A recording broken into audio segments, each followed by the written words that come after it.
Let's see if this thing rocking. Let's see if this thing come on. We are officially live, y'all. We are officially live. It might be a little lag due to the fact that OBS and Zoom really don't connect the way they supposed to. Um, I wanted to do Skype, but Skype would not let me do it. So we're gonna have to do it this way. Let me check my YouTube and see how it looks on there. So we might have to use a different platform. Not too sure yet. We just making sure everything's good, but we are officially live, ladies and gentlemen. We are officially live for our official kickoff show. It might be a little lag, but I'm just trying to figure that out now. I'm sorry that we're a little late, little technical difficulties. Um, it is a little lag, but we're going to keep it as it is for right now, and we're not going to keep y'all waiting. So without further ado, y'all know who I am. I'm Darion of Spotlight Sports Talk. I have my colleagues here with me. I have EJ, our Colts analyst here. Well, how you doing, man? I'm doing good. How are you doing? I'm good. I'm good. Then we have our analyst of all analysts. That's Browns analyst, Redskins analyst, DraftKings analyst, Yes, sir. betting analyst, Madden analyst, 2K analyst. we have Dante in the building. What's going on, man? Bro, I'm hyped for the day. I love football. I love football, bro. I'm hyped for the day, bro. I think it's gonna be a crazy season for fantasy, for everything, bro. I'm hyped. Okay, okay. So as of right now, well, we're not going to do StreamYard just today. Gucci had on Sportscaster. We're not going to do StreamYard today. We might do StreamYard next week because we are pretty late for this show. We did say 11 o'clock, and it's about to be 11:30, as they say. Yeah, about to be 11:30. I don't want to waste no more time messing around with it, so it might be a little lag. But if y'all hear us clearly, that's even better because we're going to be doing audio as well. But NFL kickoff is here, and we all know what the top story is in the NFL as of right now, which is Antonio Brown. Now, for people that don't know about Antonio Brown, right? A lot of people don't know about the situation where he got traded to us, which is the Oakland Raiders, in March for a third round pick and a fifth round pick. Now, after that happened, what we did was we signed him to a 3-year deal worth $30 million guaranteed. I don't know what the full contract was at the time, but what I can say is this: he was a good player, and he had a lot of antics with him at Oakland. And my personal opinion on this is that he never wanted to be a Raider, showed by the way he conducted himself with us. And sources came out that the Patriots were trying to go after him in March. So he ended up getting a 1-year deal, $15 million, $9 million guaranteed. And that's all I really got to say for it. So EJ and Dante, how do y'all feel about this whole situation with Antonio Brown? Um, I don't even want to say what I want to say. Uh, it wasn't about money. It wasn't about the helmet. It wasn't about none of that. He didn't want to play for Oakland. You call it spade a spade. He didn't want to play for Oakland. And he really trod his way to the team that I felt like he wanted to play for. But because of the we know Pittsburgh is not going to give up anything to New England like that. I always said Pittsburgh is like New England's kryptonite. They're each other's kryptonite. So I don't think Pittsburgh wasn't going to do that like that. Antonio Brown went to the Raiders, and he trod his way all the way to New England. That completely. Then nobody have. I mean, I was one of the people that I felt like New England was going to make it back this year. Despite Tom Brady's age, you got pretty much, you know, greatest of all time as far as quarterback and coaches. I mean, it could be debatable, but that's my opinion. But now that stock of that team and Antonio Brown completely went way higher than what it was. Tom Brady, I forgot what his rank was. I do gotta look it up. But I know he was ranked one of the best at deep pass touchdowns to his deep threat receiver. Right. And of course we know Antonio Brown is a deep threat receiver. On top of that, Tom Brady is known for, I mean, if you don't have a reliable tight end, meaning Grum, he's known to throw to his deep threat receiver in the red zone also, you know. So like it completely boosts up the stock for both of them. Now what it means for Oakland, I don't know. Some people might say Oakland is done. Me personally, I don't feel that. I don't feel that way. You know, I actually feel that it might be good for Oakland. Just because I mean, who wants that headache on their team? Who wants that headache on their team? One thing we do know is Patriots, Bill Belichick, and that whole organization, they don't play around with their foolishness.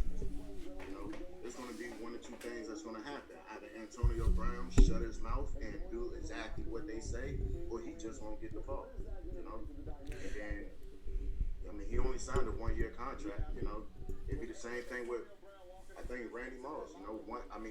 Not different because I don't think Randy Moss is a liability. But it would be the same thing. I mean, pull the antics with Pats, then you're not going to be back. I don't think he's going to be a Patriot next year anyway. 1 year, they're going to try to lock down that Super Bowl spot. And I feel like that stock just went completely high.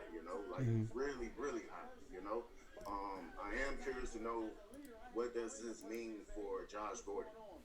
And what does it mean for Demaryius Thomas as well? Exactly. And I do think that we're not going to completely see Antonio Brown work until like towards the middle of the season. I don't think it's going to be a heavy workload off the top. I never known Patriots to like work that way. It's the same thing like last year with Josh Gordon. Towards the end of the season, that's when they worked him in. So I mean, like I'm curious to see what happens. But I'm more curious to see how the Raiders respond to it than the Pats working with it. Right. That's what I'm curious to see. EJ, what's your thoughts on this, man? Yeah, as well. I think that he didn't want to be a Raider. It's just like this whole saga just unfolded. It's pretty weird. Like him, like keeping his old helmet and then just like going through arbitration twice for it, even though he got denied. And then just like when a executive offered to have like scan his head to have the perfect helmet for him and throw him an endorsement deal, and he refused. I mean, I just thought it was more than just the helmet. And it's crazy that he posted a fine on Instagram and had an argument with the GM, and then he posted that conversation he had with Gruden the other day. So I just feel like he just wanted out of the Raiders because like during the offseason it was reported that he wanted to go to the 49ers and stuff like that. So I think he just wanted to way out to the team he wanted to play for. And of course, New England, like last year, their wide receiver core was very limited. It was just Julian Edelman, and then like you had Hogan in them. So I just think like with this new upgrade and getting AD, it's just good for them. And plus, they're getting Josh Gordon back. So Yeah, I think this is good for him. Yeah, And this. on top of that, they always seem to like Philip Dorsett. He shows up out of nowhere. He does. From time to time. Like he just pops up just out of nowhere, And then like, I mean, mean, I know this boy's a rookie, but I mean, like, I think Jacoby Myers, like, I think he's somewhere proved that, you know, like, he can actually play, you know. Like, he can actually play. So I wouldn't even be surprised if from time to time that, you know, they throw him in there, you know. Like, that's one thing that about the Patriots and Bill Belichick. Like, you never know what they're going to do.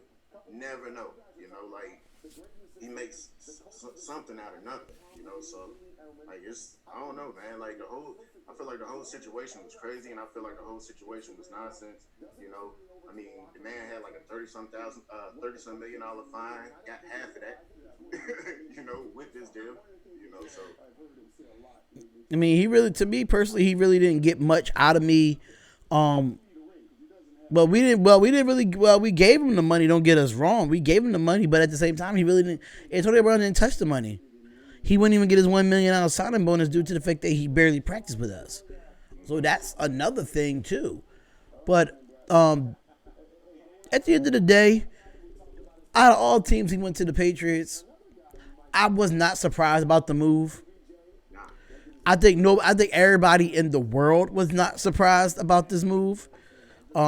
Especially it came out saying that they was trying to go after him back in March when he was on the trading block, and then now they officially get him. But I just feel bad for my team as a Raiders fan because we lost 2 draft picks, 1. And then, I mean, we do get our whole $30 million back, but at the same time, with the $30 million, I'm going to say right now, call Kelvin Benjamin, call Dez Bryant, and call Pierre Garçon. That's all I got to say. Because Tyrell Williams is our number 1. We're going to need somebody opposite of him. That's actually, like, I wouldn't say not as tall, but as qualified to be that number 2 receiver. And I see Pierre Garçon being a more number 2 receiver than Kelvin Benjamin and Dez Bryant. I can see that. So I think Pierre Garçon would probably fit more with the Raiders than Dez Bryant and Kelvin Benjamin. But we do got some questions over in Sportscaster that I want to get into before we go into other topics. One of the questions are, what's your upset of the week? And Iverson says Texans over Saints and Jags over Chiefs. What's your upsets of the week? you know what? I can really, really see that Jags over Chiefs. And I'm going to tell you my reason why. Nick Foles is a better quarterback than Blake Bortles. You know, look at the game from last year. You know, Pat Mahomes didn't have a passing touchdown. Right. You know, not only that, I mean, Jalen Ramsey stuck on Tyreek Hill like white on rice. You know, so like I could really see, and then on top, I mean, like, Jags. Besides the Blake Bortles situation, I mean, I don't even put Blake Bortles as a mediocre quarterback. I just think he's like at the bottom of the bottom, you know. I feel like it's rookies that came out last year that was better than him, you know. But besides that, you know, they had injuries on that offensive line, you know, and all of that, you know. And I just, like, the only thing Nick Foles has to do today is not turn the ball over. Not turn the ball over, you know. I feel like D.D. Westbrook is going to be very, very highly targeted. Like, he's going to be targeted like crazy. You know? Even more than Marquise Lee? I do think so. Okay. I could see it. I could really see it. And then on top of that, like, Kansas City's defense, you know, like, don't get me wrong. Like, last year, I mean, it was Kansas City because regardless, when you have a team that has a weak defense, as long as your offense is that high powered, it's still hard to beat them. You know? I mean, like, how you going to beat a team that's putting up 40, 50 points a game, regardless of what your defense is, you know? Because once you turn the ball over, they're going to come back around and they're going to score, you know? But, like, I could really, really, really, really see Jacksonville edging that against Kansas City.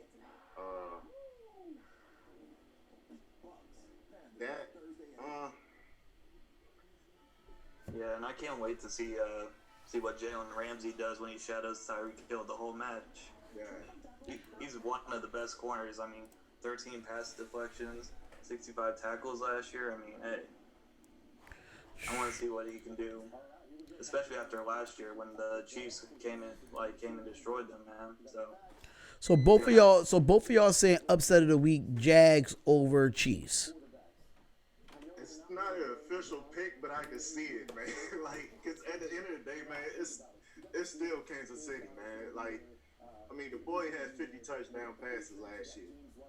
You know, back when my man, who did it? Peyton Manning with 55. Yeah. People didn't think anybody would come close to touching that, man. And I mean, you know, but the thing is, I understand what he did last year, yo, but it's the second year. And don't get me wrong, he's a third, but it's his second year starting, you know. So this year is what I want to see. You know what I'm saying? Of course, you came in last year, you did what you did, you know. But let's see if you could do it this year, you know, because now you got a lot of people that's going to gun for you, a lot, you know. Defense is going to try their best to shut you down all the way. They're going to try to pull what Chicago did to Aaron Rodgers the first quarter of the game. Right. Like you every given moment they can, you know.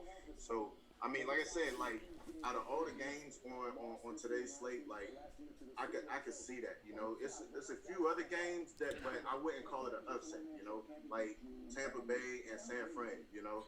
That's not really an upset because that's kind of like an even game if you think about it. You know, and then it's Bills and the Jets. I mean, that's a divisional game, you know. So with divisional games, another game. Hold on. Matter of fact, let me take that back. I can see the Giants upsetting Dallas. Yeah. That's our picks as well. I think in our picks we have me, you, Tay-Rock, and I think Gang Green said that he picked the Giants. Yeah, he picked the Giants as well. So yeah, we got a few people that picked the Giants to beat the Cowboys today as upsets. And I can still see Oakland coming off of that, winning that game. Reason being because this whole Antonio Brown situation is definitely not new to them. They prepped for this the whole all season. You know, once he came with all those antics, man, I'm pretty sure, Gruden is, he's old school. He's an old school coach, but he's smart too, you know. He got a little bit of smartness. I kind of question some of the things he do, but, I mean, I still think, they prepped for this. They knew it was going to happen. You know, they knew it was going to happen when he first came with the antics, you know. So, I mean, those are my two upset picks for the game. You know, I can still see Oakland coming off with this game, you know. I mean, it is. I wouldn't say if we beat them, I don't think it would be an upset. I mean, they do got us overall, the overall rivalry. They is winning. They winning a record right now, but I wouldn't think it's an upset because we was a better team than Denver last year, and I definitely agree. I don't think that'll be an upset of us. It'll be an upset that we'll win without Antonio Brown. But as that rivalry go, it wouldn't be an upset. Yeah, and some people might look at me funny for this, but I mean, I still think Derek Carr is a better quarterback than Flacco.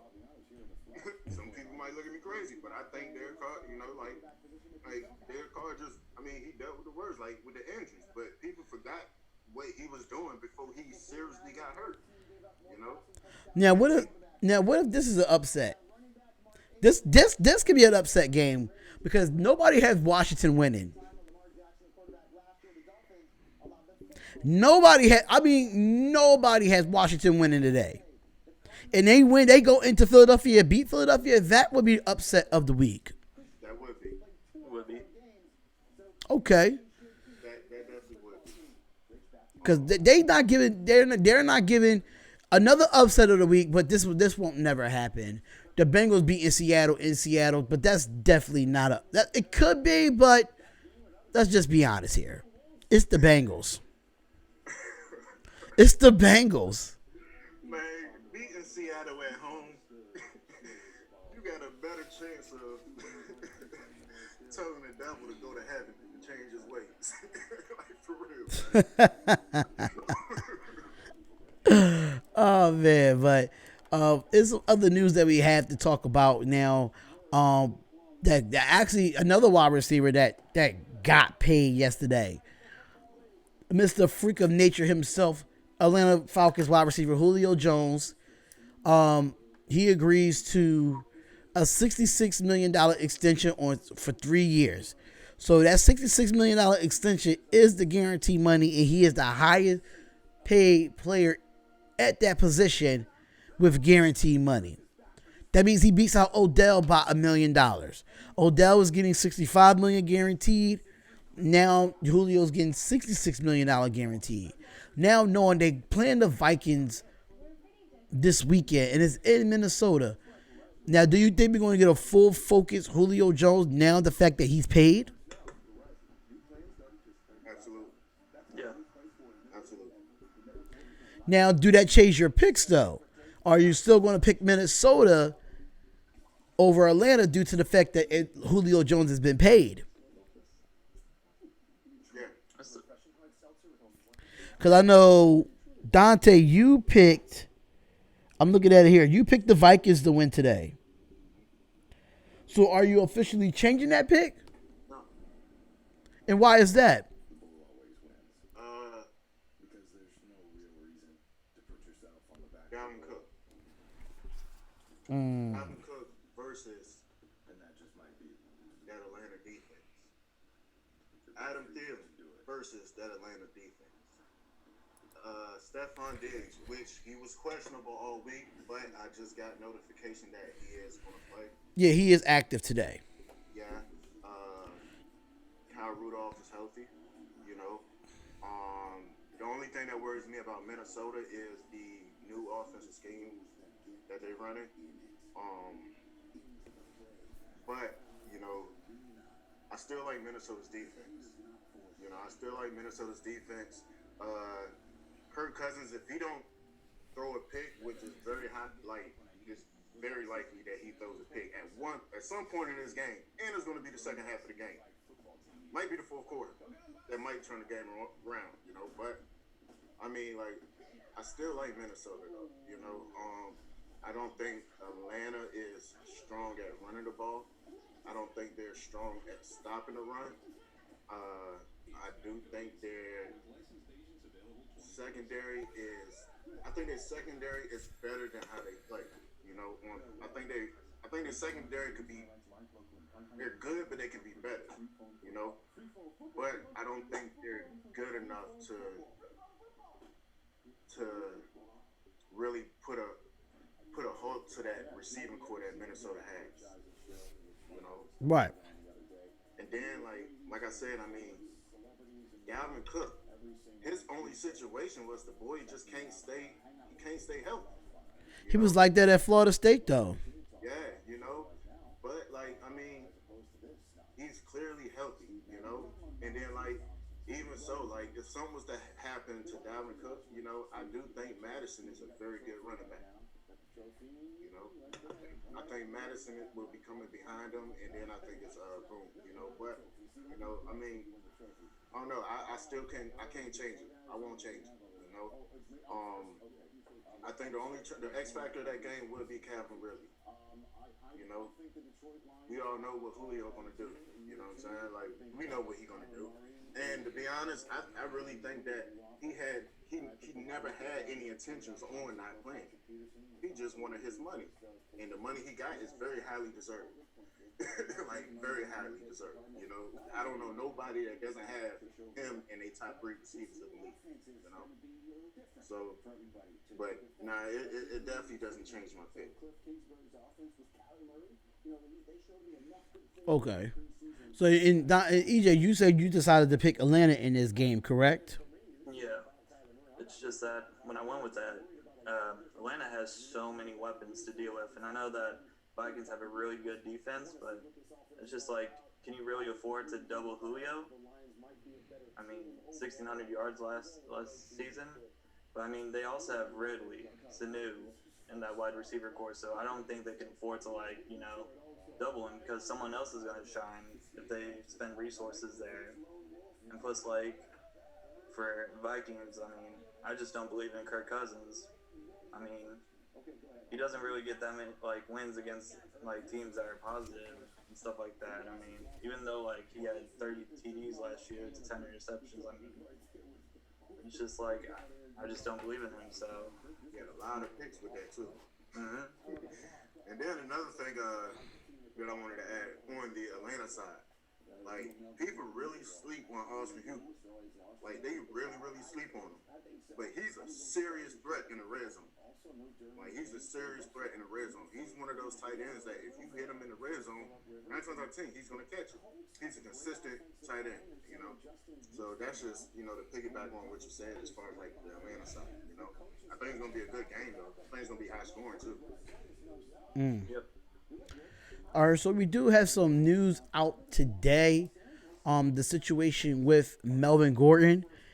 Melvin Gordon is planned to report in weeks, between 6 to 8 weeks.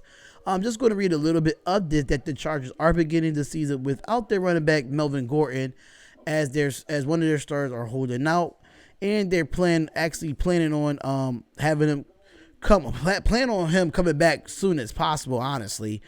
Sources say that Gordon, who missed the training camp because his desire to a new contract, expected to report this season, but the current plan is to report in the window spans of 6 to 8 weeks.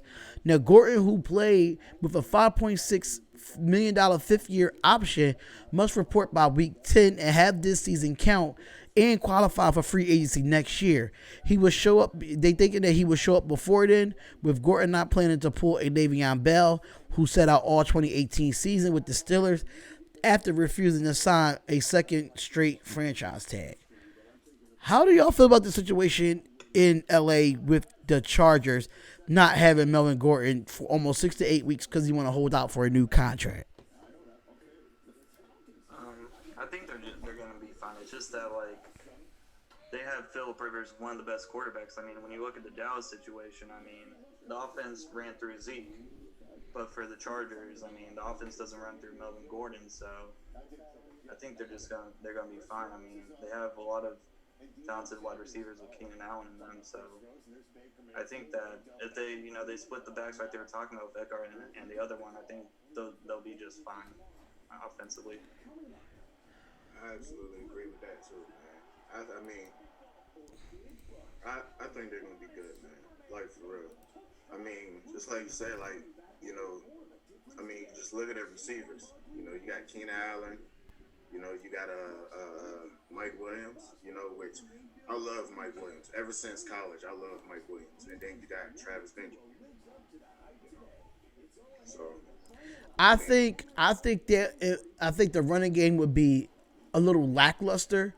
So I'm a big fan of Austin Eckler coming out of the backfield, but getting those pound and ground type of runs, I'm not a big fan of Austin Eckler. I'm not really a big fan of the Chargers backfield outside of Melvin Gordon. I think Melvin Gordon does a lot for this offense. It helps out the passing game as far as his running ability. I feel like he should be getting paid more than $5.9 million, the way the numbers that he puts up, even when he's injured or not injured.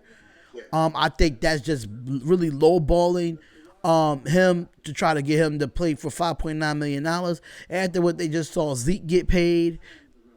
Come on. He saw what Gurley got paid. He saw what Le'Veon got paid. The guy is a top 5 running back. He is. He's arguably top 5, top 6, top 10, arguably. But this guy he needs to be paid. That's just what it is. I'm kind of happy that they don't have him for 6 to 8 weeks because I'm a Raiders fan at the end of the day. But at the same time, you have to pay this man. I think you have to pay him. I think it's only right. He's so valuable to the offense, especially when Phillip Rivers can't find a Keenan Allen or he can't find a Mike Williams or a Hunter Henry. His check down was Melvin Gordon. Hopefully, Eckler will be his check down today, which we all know that EJ is a Colt analyst and he's going to have the Colts beating the Chargers today. You know, that's his squad, and he's really confident in that. But I think Gordon's going to be a big factor coming into these last 6 to 8 weeks, and him not being there. All right, so we know that Adrian Peterson is inactive versus the Eagles today, surprisingly. I think they did him dirty. I think they're doing him dirty, bro. You know what? Gruden didn't want to keep him on the team. Gruden wanted to cut him. It was Bruce Allen that stopped that, you know? Bruce Allen said, nah, like for what, I think they pretty much like You think they're going all in on Darius Geis? that's pretty much what they saying. They want to go all in on Darius Geis. They Gruden pretty much saying that okay, we got Darius Geis, we got Chris Thompson, and then I forgot the rookie's name, but we got the rookie that we just drafted. We know, we let go of P. Ryan. I think P. Ryan went to Cincinnati. I think. Yeah, P. Ryan went to Cincinnati. I completely disagree with it. Like 100% disagree with it. With Darius Geis just coming off that injury, and with as hard as he run, like I don't put no faith in a running back that comes off an injury like that. I mean, Darius Geis ain't no AP. AP had a career-ending injury and came back the following year when he had got healthy and led the league. That's not Darius Geis. Right. Then on top of that, like on short yardage, we need somebody like AP. Like on short yardage and like goal line. I mean, I feel like you have to have that vet. That tough vet that can really get you in there. So like, I mean, like I completely disagree with it, man. Like to be honest, and John Gruden, not John Gruden, Jay Gruden. He's on the chopping block. And I really think it's gonna get to the point where he's gonna get fired before the season is over. How do you feel about that situation in Washington, EJ? With they going all in on Darius Geis and now Adrian Peterson inactive. I think it's not an injury inactive. I think they did that because I know they have Chris Thompson back there and Darius Geis as the tandem. But how you feel about that situation in Washington? I think that they're not doing it right. I mean, Adrian Peterson was being very productive last season. I mean, even at his age. I mean, I think that with Darius Geis coming off injury, maybe they should split carries and just work him back in slowly. I mean, Adrian Peterson had over 1,000 yards last season, 70 E's. I forget what his contract was like, but wasn't he getting paid a couple million for that? So I mean, it wouldn't hurt the cap, would it? Yeah, I don't think it would hurt the cap. I think he wasn't getting paid that much. I don't think he wasn't getting that much guaranteed, in my personal opinion. I don't think he was.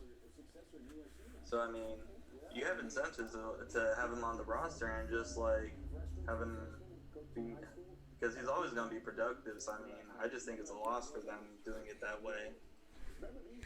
Okay.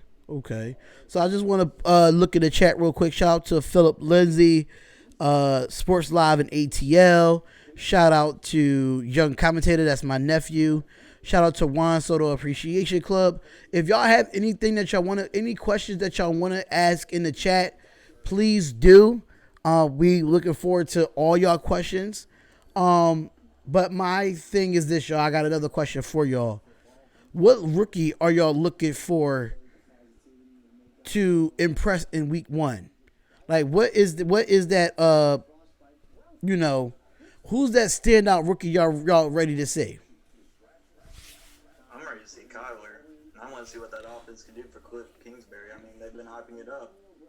He's been hyped up as a next generational talent. So I want to see what he can do as a number 1 overall pick. I mean, it's going to be tough behind that O-line. So, and plus, with the limited wide receivers, I'm just ready to see what he can do on the NFL level. For real, I think everybody is waiting to see that new air raid offense in Kyler Murray, man. I don't know, that's a game that I'm very interested in today, man. I don't know. I feel like I think Detroit is going to come off, but I don't think it would be that easy, man. Arizona's O-line is nowhere. Their secondary, they're dealing with injuries. They don't even got their key man on the secondary, man. So it's but I mean, number 1 draft pick. I'm curious to see. 2 more rookies that I want to bring up. I think McLaurin is starting for the Skins. I think he is taking Josh Dotson's spot. You know, so I want to see how he gets put into the offense. You know, if he's going to get targets like that or whatever. You know, probably not the first game. And then another thing, I forgot his name, but he's starting. He's starting for Cincinnati in place of AJ Green. You know, so I want to see how pretty much how he do. He didn't really show me nothing too much in preseason. You know, so I mean, I'm just pretty much curious. You know, but mainly Kyler Murray. You know, first round draft pick. It could go either way. You know, it could go either way. The air raid offense is perfect for him, but I mean, that air raid offense don't mean nothing when your O line can't help you put it in the air like that. You know, and I don't think that David Johnson. I think he's a good running back, but I just don't think he still has it in him to open up that passing game. Okay. So, me, it's a few that I want to look at. I want to see what's the reps going to be like in Philadelphia with Miles Sanders as they running back. I do want to see that. I do want to see well, as of right now, Marquise Brown, which is the wide receiver for, I think it was, is it Marquise Brown or AJ Brown, something like that. Marquise Brown, you got it right. Marquise Brown, he's not going to be he's inactive. So with that being said, I wanted to see that. But you got Miles Boykins too. I think he's gonna play in that spot. Okay, so that's okay. So, yeah, but Kyler Murray, of course, the number one overall pick. Everybody wants to see that. But one person I do want to see that we haven't heard noise about is Nick Bosa. I really want to see that. I want to see Nick Bosa play today. I think he's active today. Because you know he plays. Who did he play? The Bucks today? Yeah, they play the Bucks. He is active today, and I really haven't heard much about the number 2 overall pick in the NFL draft this past year. We haven't heard nothing from him. So, with that being said, like, it's a few other players that I want to see. Of course, I want to see my guy Josh Jacobs and Hunter Renfrow for the Raiders. Of course, I want to see that. But that's just given. But there's other players that I would love to see too. I can't think of their names at this moment, but Kyler Murray is the top person for me as well. Last time I saw him actually play, because I really didn't watch none of his preseason games except that he played against the Raiders, and he didn't look well. I just kind of, if you blitz him in his air raid offense, it takes away from David Johnson as well, because that's your running game. And it's gonna hurt if you want to have Kyler Murray throw the ball 45 times in the first game of the year. That's gonna hurt. So hopefully Kyler Murray can be one of those guys that can overcome this, and hopefully he'll have a good game. In my personal opinion, I hope he does have a good game. Another rookie that I like to bring up is what's his name? The running back for the Bills. It's a few of them. Singletary. Okay. Yeah, I know who you're talking about. Yeah. From what I heard, I'm not sure. I gotta do a little bit more research or whatever. I know it's gonna pop up today, but from what I think I seen is they're gonna put Frank Gore as the number 1. Why? I don't know. You know, maybe because he's a vet. You know, and I mean, Frank Gore, I can't really recall too many times where, like, I could say he's injury prone. You know, I mean, I could be wrong, you know, but I want to see. I want to see how my man Singletary. I want to see what he does. You know, with that game mainly, I really want to see what Le'Veon do. I want to see is he back. Is he all the way back? Like, yeah, that was the next question coming up as far as all the new players on new teams. What one free agency that did move and go to other teams are you expected to look at? Everybody know the Le'Veon Bell. So Chris Godwin. Okay.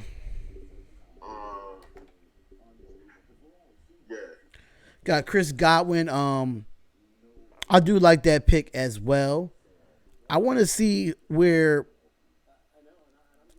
Jets defense with C.J. Mosley. Yeah.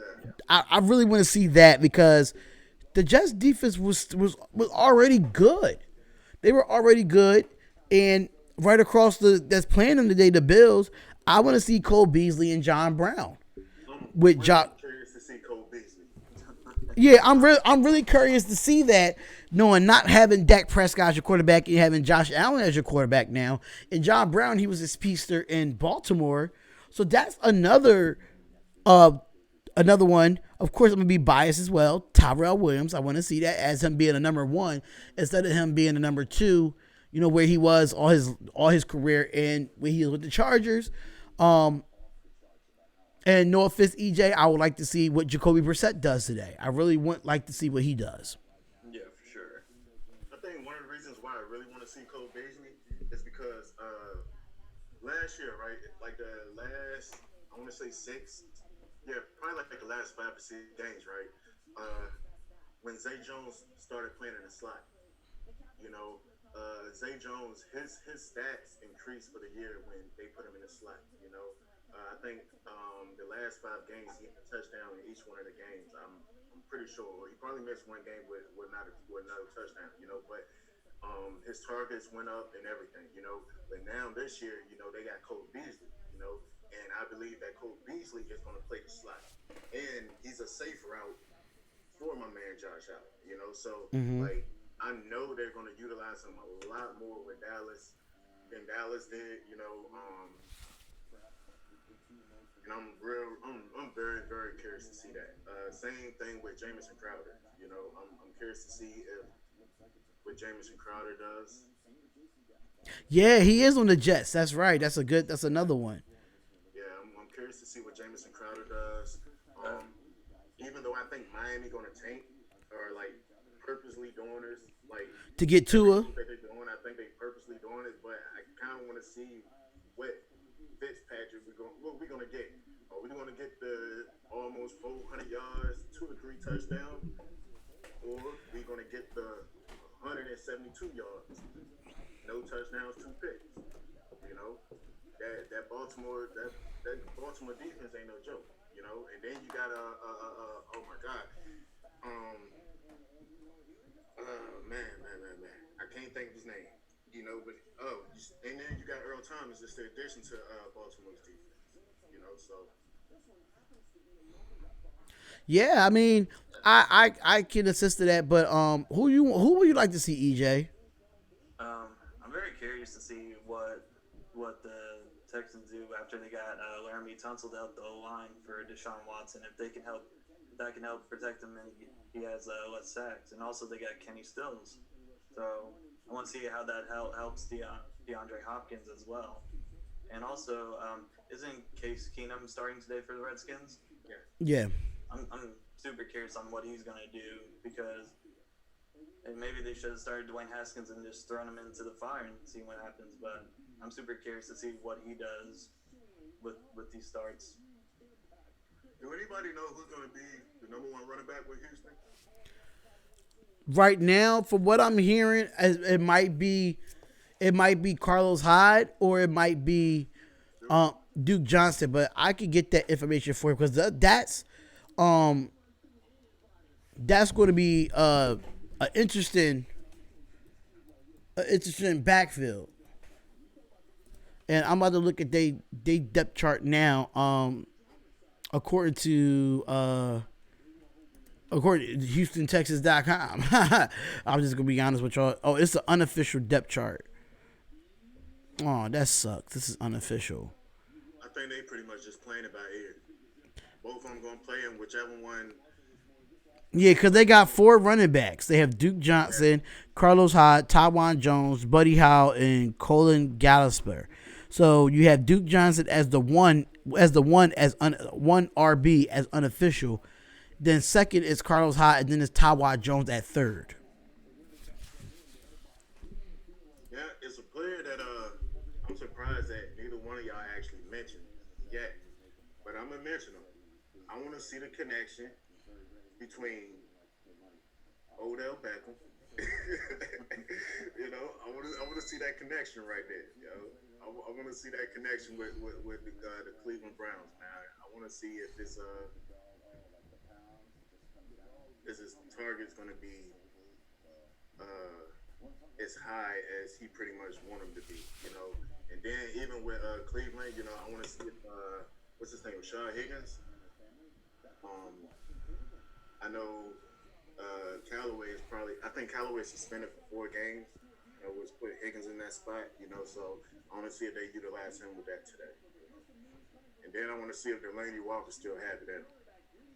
You know, I'm curious to see if Delaney Walker still have it in him. I mean, he's pretty much their best receiver. Yeah, the most consistent receiver. You know. Right, he's definitely their. I wouldn't say their best receiver because you know Adam Humphries is over there too. Yeah, that's why I had to switch it and say like he's probably the most consistent, but probably not the best receiver. So that's just what I'm looking forward to seeing. Is this Cleveland Brown offense knowing they have Odell now with Njoku, Landry, Bradley Chubb. I just want to see that whole offense now knowing adding Odell Beckham to their squad. I think it makes the Browns a little bit better offensively. You know, the last winning season was like back in 2002 for the Cleveland Browns. So, last playoff appearance was in 2002. So, adding all these weapons on offense and defense,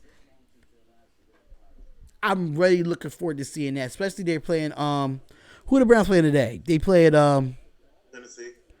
That's going to be an interesting matchup. I mean, I did pick the Browns to win that game. Yeah, I think Cleveland's at home too. Yeah, that's why I picked the Browns to win that game. So as far as stardom and sit 'em for fantasy football, who should you start, especially at the wide receiver and running back position, and who do you sit at the running back and wide receiver position? Running back position. Just think of the matchups, y'all. Just think of the matchups too. Running back position. Somebody that I was kind of. I mean, we'll put this out there. Saquon gonna be Saquon, and I don't care if they say Zeke is only gonna get 20 to 25 carries. I think that's a lie. And 20-25 carries, Zeke is still Zeke, regardless. So I'm not even gonna add them, you know. But like I said earlier, Dalvin Cook. I think that's a good starter. Matt Breida, because I've never been big on Coleman.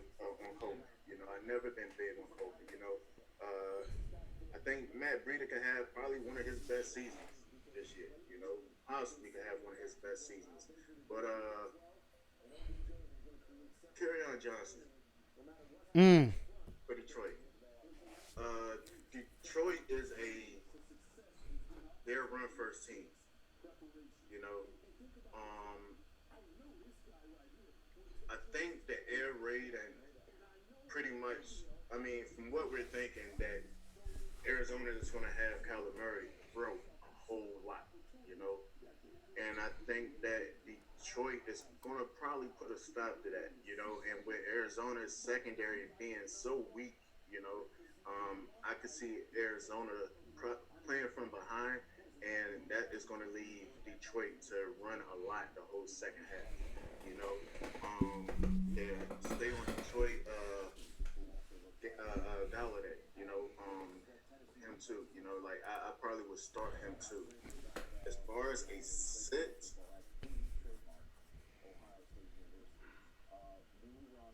Marlon Mack.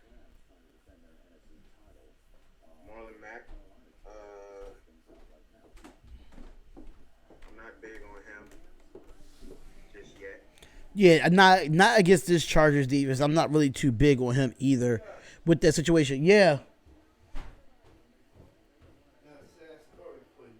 What? Well, I'm live right now. What's the sad story though? I can't wait.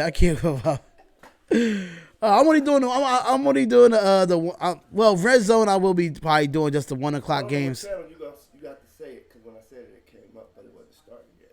Yeah, well, it ain't gonna start till 1 o'clock. I know. But I know you probably gonna watch the Eagles anyway. I'm going to watch the Eagles and I'm going to bed. Because you got work tonight, right? Yep. But me. I would say Tyreek Hill too. Yeah, especially since Jalen Ramsey's showing him the whole game. I probably wouldn't start him. Yeah, I probably would say Tyreek Hill too. Thanks for the advice, because I got Tyreek Hill. I want to say I would sit Alshon Jeffrey because I think Josh Norman's going to be shadowing him. But as a Redskin fan, I would be the one to tell you that Josh Norman, he talks more than he can play. You know, he talks a lot more than he can play. You know, me personally, I don't like him at all. The only time I like Josh Norman is when he's facing Odell. And that's just because they got something with each other where they just, you know, their egos just, you know, it's pretty much who got the better ego, you know?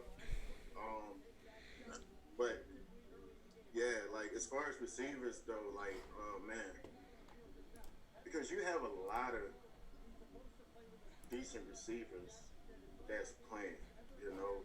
You got a lot of decent receivers that's playing, you know? Besides from the top dogs, you know? Juju. Would you start or sit Juju?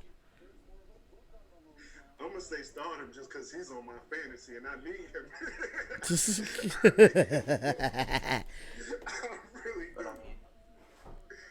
But damn though, man, like it's hard, man. Like I don't know, man. Like, I kind of like this Washington. I think his name is Washington that plays on. That's going to be playing the opposite side. Yeah, that plays on the opposite side of Juju. Yeah, I think he's going to be very underrated in fantasy. So if you didn't get him in fantasy, get him off waivers in your fantasy league. That's just my personal opinion. Yeah, I can definitely agree. Tyler Lockett, I definitely start him.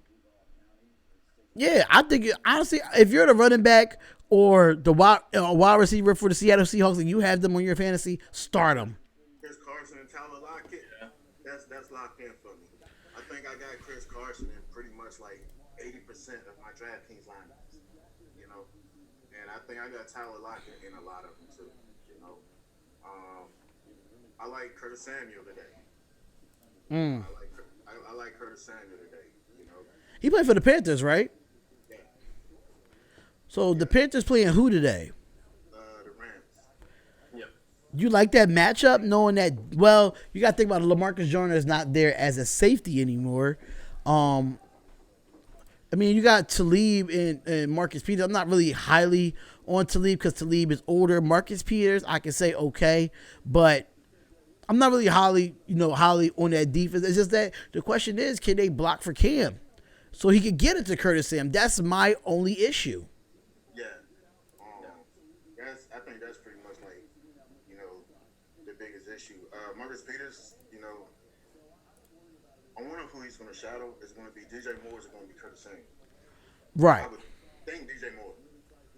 You know, I would want to say DJ Moore. You know, but I guess you know I got to wait to see that. You know, but like only reason I say Curtis Samuel, whatever, because you know I play DraftKings and I play a lot of GPP. You know, and in order to win for the GPP, you know, I mean, of course you got your core players, you know, but you also have to, in order to win big, you got to have those players that you don't think that's going to be that much highly owned, you know, and in order to get those players, you know, you have to test the matchup pretty much.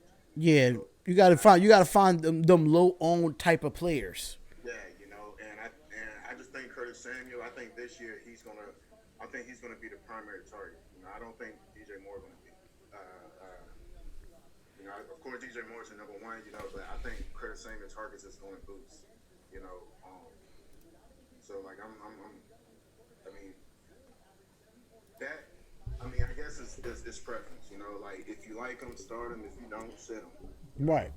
That's pretty much what I can say about that one right there. As far as tight ends, to me, I think Delaney Walker is somewhat of a lock start. Reason being because Cleveland sucks against tight ends. They suck, period, pretty much. They hold everybody else down except for the tight end. So. Do you guys think that Todd Gurley, they should start Todd Gurley? Like, would he be ready to go and against that Panthers defense? They saying he's like I was just saying that earlier, and they saying that he's ready.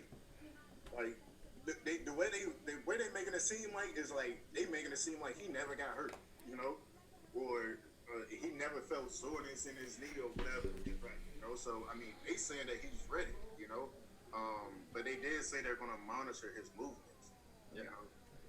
So, just like I would probably not start Gurley week 1 and see how he does. Yeah. Yeah, it's kind of a risk doing that, but at the same time, you got to think about it like, okay, this is what I got. This is what I got to do. Like, I got to play this. I got to see how it is. It's a big risk not playing them. I can say that. I think it's a big risk not playing them because it's the Panthers defense. We all know they're not going to be the same defense. I mean, they're not going to be the same defense that we thought they were. So it's going to be tough to try to, bench Todd Gurley knowing the workload that he gets.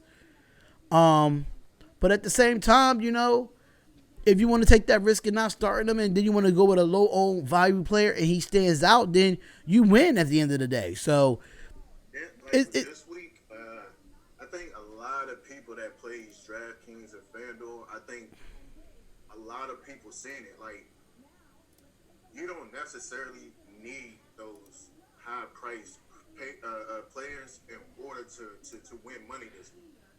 Right. Because like I said, you got the Dalvin Cooks, you got the Chris Carsons, you got the Austin Eckler, you got certain players that's in a position to actually that that their carries is going to be ridiculous. Because of the situation. And then due to the matchup, I think a slept-on player this week would probably be Mark Ingram. I think he would be slept on this week. Baltimore have a beautiful matchup. Like, they have a beautiful matchup. I think they're like 6.5 favorites to win this. So like I could really see them, getting up by like 10 points and Mark Ingram get a healthy workload. So like, but if you do go a high price,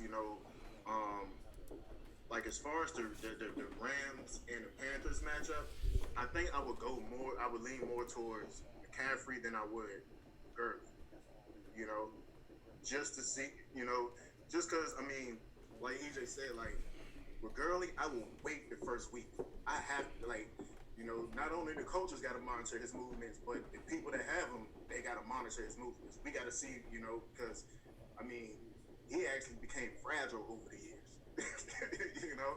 And then, like, last year, at the end of the season, it wasn't even, like, C.J. Anderson just completely came off and just boom, It was like you didn't get the Todd Gurley that, you wanted to get out of him, So, I mean, and the Panthers defense, I mean, it's not bad. It's not the greatest defense, but it's not bad, Right.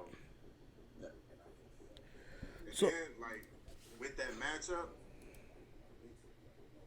I think they would use Cooper Kupp more than they would use, as far as both the players coming from an injury. Right. I think, Cooper Kupp, I think they will put him right back on track. They said that this offseason, like, he's been feeling great. They say he's been doing like, training camp, he's been doing good, And then, I mean, like, last year, like, before he got hurt, like, Cooper Kupp, he was going to be that dude. I mean, I feel like he was going to be that dude, So. All right, so we got 5 minutes left into the show because I know 12:30 is coming up, and everybody got to get their fantasy lineups and DraftKings and stuff together. Me too. I got to do my Pick'em League, honestly. Because I am going to open up an ESPN Pick'em League just for anybody that's part of the Spotlight Sports Talk team that wants to be a part of it. It's going to start in week 2. So I'm going to start with you, EJ. What are your bold predictions for any game this week in week 1? What is your bold prediction?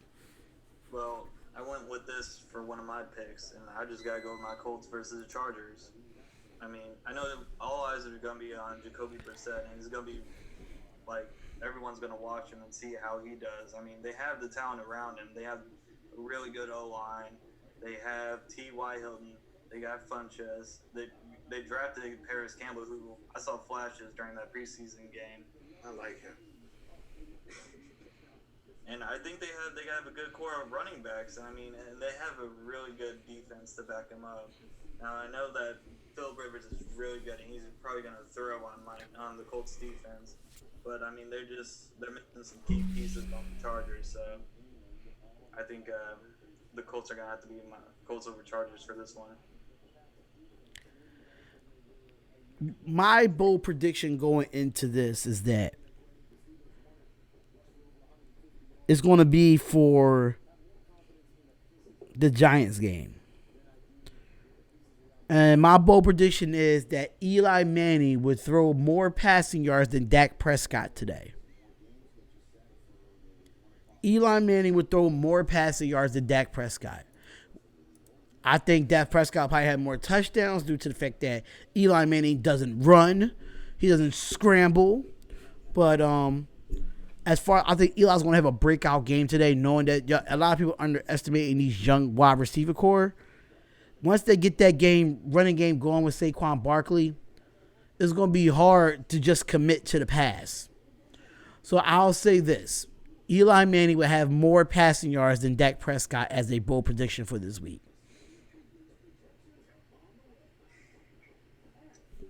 Man, bold prediction. Man.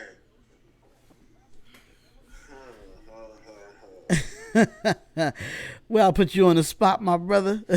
Oh my Lord. Oh my God. Bold prediction. Bold prediction. Well, I'm gonna go off the limb. I'm scared of this bold prediction. I'm scared of it. Kansas City by 3. Jacksonville will beat Kansas City by 3. So now you're considering that you're upset of the week, right? You know me, as I'm doing this podcast, I got my Twitter and my notes and stuff like that.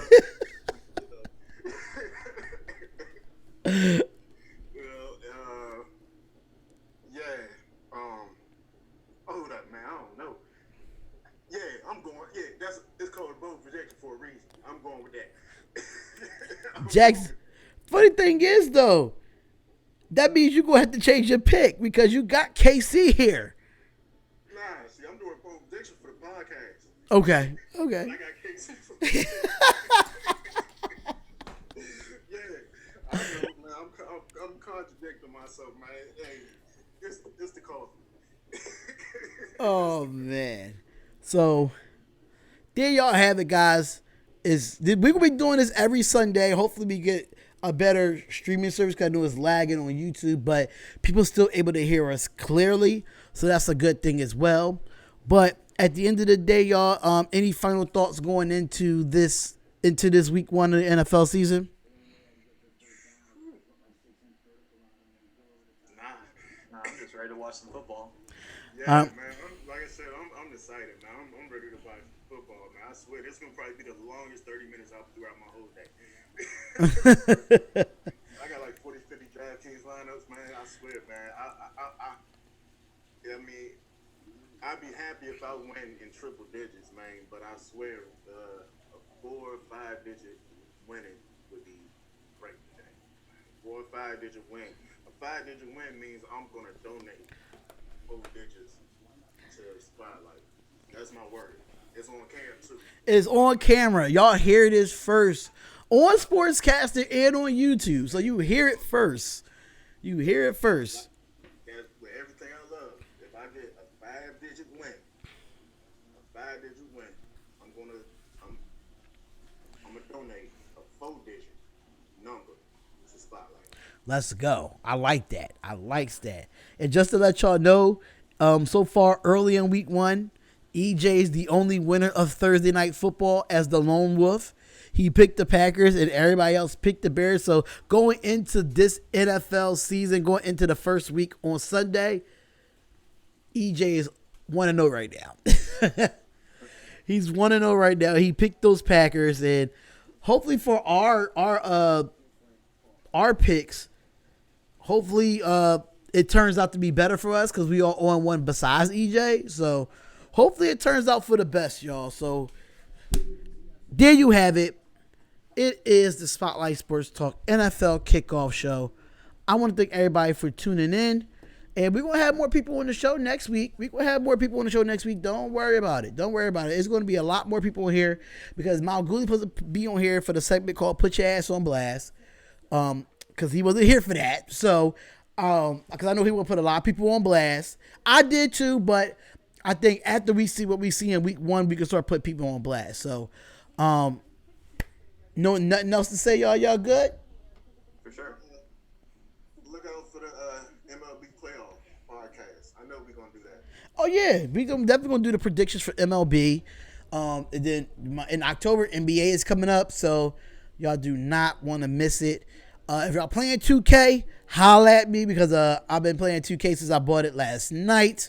So holla at me. But thank y'all for tuning in. Enjoy week 1 of the NFL football season, and we see y'all next Sunday, same time, same place. We out of here, y'all. Peace.